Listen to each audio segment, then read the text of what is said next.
Welcome to this Blackpool Music School video all about the ukulele. In this video I'll be explaining a bit more about the George Formby split stroke. These are some additional questions people have asked me that I will address in this video. You won't need to have seen the previous videos to understand this one, but if you have, it will be an advantage. So let's get started. Some people have asked me about the C, D and E tunings George Formby used. Well, this is tuned to G, G, C, E, A. If you were tuned to D, it would be the equivalent of tuning all the strings to the second fret. And if you were tuning to E, you just tune to the notes that will be at the fourth fret. That's C, we're in, D will be there and E will be there. So the open strings in C are this, in D they'd be this, and in E there'd be this.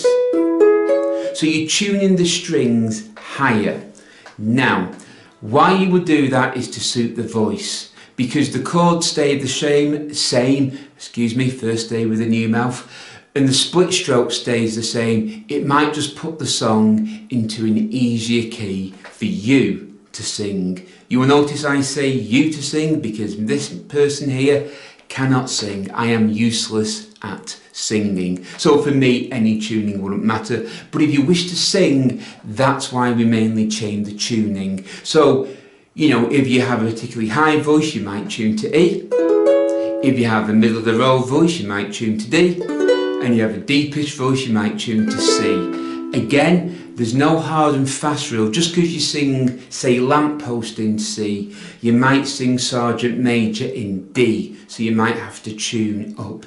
If you do that, I would personally recommend a tenor ukulele and use a capo and put it on there and use that to change it rather than carry 2 or 3 ukes. If you want to carry 2 or 3 ukes, that's fine, but that's the main reason why people have different tunings. Some say it sounds better in certain tuning. That's subjective to the listener. What is good music?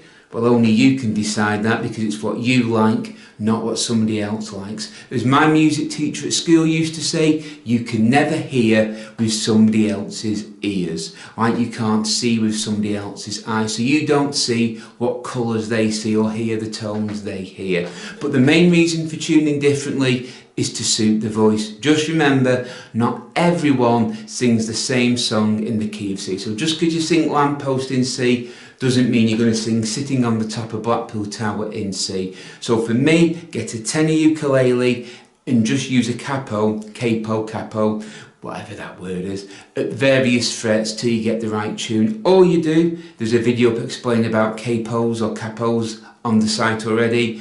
The capo becomes this, the nut, and you just follow the chords, and that's why you may have different tuned ukes. Another question I am asked is about the split stroke. When do I change chords? Well, you change chords in the song when the song says. So really, I can't really give you an example. If I'm doing the split stroke like this, that never stops. I just change chords around it. What you don't do is, when you've changed chords, you don't start the split stroke again. This never stops.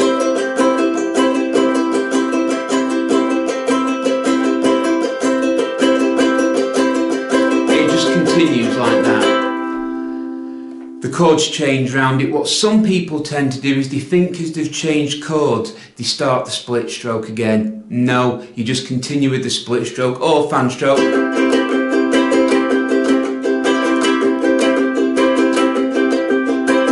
Whichever one you're doing, and just change chords around it. You do not start again because you've changed chords. If you do that, you'll end up just confusing yourself. If you can, great.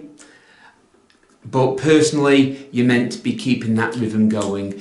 Again, like I've said in previous videos, it's more rhythmical than melodic. If you think of a guitar solo, that's all melody and feeling. This is more rhythmical. It's got some melody in there as well, but it's far more rhythmical. It's got a driving beat. Whereas a lot of guitar solos are melodic, or violin or banjo, whatever instrument you play. It's one of those things. Again, some people have asked me, why I use this is a piece fretted instruments DV2. I have a DV1. You may have seen that on the site as well. This is a piece fretted instrument DV2. Why I don't use a banjo uke. Yes, I have banjo ukes, but if I used it this closely, you really wouldn't hear anything. It would just mess up the sound on the camera. That's why I mainly play an acoustic tenor ukulele. This is a tenor ukulele. Again, the split stroke works on soprano, concert, tenor. I've never owned a baritone, so I've never really tried it on a baritone. I would imagine it would, because I played tenor guitar and they're roughly the same size. But no, the size makes no difference to doing the split stroke. That is literally just what size suits you, and that is up to you. Again, for me personally, I mainly practice on an acoustic one because it is a lot less volume. And if you share the house with other people, it doesn't disturb them too much. And that's why I mainly use this ukulele. I do have others, and I think you'll have seen them on various videos, but that's why I mainly use this, not a banjo uke. The one thing I will say is, if you're going to practice on one of these and then go to a banjo uke, you don't need as much force on the banjo uke because they are naturally louder than this. I might be hitting this like this. On a banjo uke, that might just be deafening, so you have to adjust your hand a little bit. Another thing that people mention to me is the strings. I use just any strings I can get. These are just, I think, these strings are now nearly 11 years old. This uke is 12 and I've never changed the strings on it. And they sound fine. I just use whatever strings are available. Often I use the cheapest strings I can find often. And that's the strings I use. I do believe that some people use gut strings on the banjo ukes. That's up to them, but I just use plastic or whatever these are, nylon, and that's that. So I am thinking of doing more song analysis in the George Formby world, because the Leaning on a Lamppost seems to have got a lot of views and a lot of thumbs up. They're very much appreciated, by the way, all the thumbs up. It really means a lot to me. So I may do some more song analysis because people seem to have got a lot of benefit from that one. So let me know in the comments below which song you want me to analyse. I'm not sure when I'll get around to it. It'll probably be a couple of months after this video comes out, but let me know. Lamppost seems to be the most popular one because it's part ballad and part driving as well. You get a mixture of both.